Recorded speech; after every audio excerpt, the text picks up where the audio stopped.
Okay, hello everyone, Unique Jamboree here. This video is going to be short, sweet, and straight to the point. Today we are going over how to prep a cup.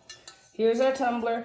This is a sequel to our prescription pill tumbler because I have a lot of these to do, so I might as well make this the tutorial. So, starting out, you take your tumbler. I did already sand this one a little bit, but I just wanted to show you.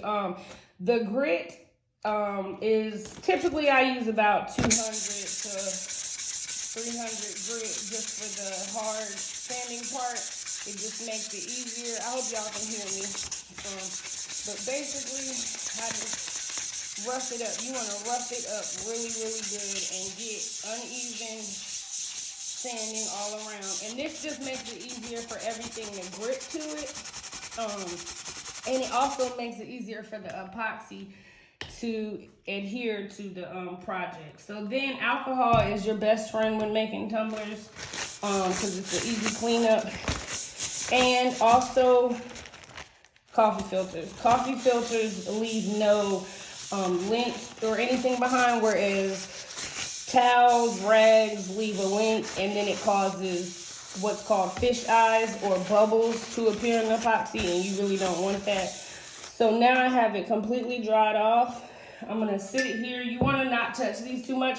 The more you touch the tumbler with your hands, you have natural oils on it, it'll cause parts of the spray paint to not completely overcover the cup. So if you have handprints, those handprints will shine through on your spray paint. So you wanna definitely make sure you don't put your hands on it too much if you don't have to.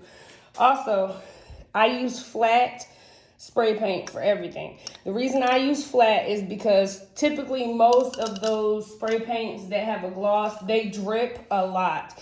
And if you're just starting out, you want to kind of perfect your craft in the easiest way possible. So the flat white tends to drip less and it comes out not as strong as those gloss spray paints. So I'm just gonna do this right here and try not to get my phone spray painted. So you want to kind of be at least a couple of inches away from it. I say at least 6 inches away from it. And you want to move around the tumbler and get it all spray painted.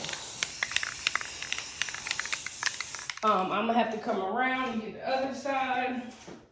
Some people use a Lazy Susan, and normally I have this in a stand hanging up, but because I wanted y'all to have access to the video and see every step, I had to kind of do it this way. I want to eventually get a Lazy Susan. I'm working on that. So we just want to make sure this is completely coated with our spray paint. Now, if you have drips with glitter, that is okay because your glitter will be covered up.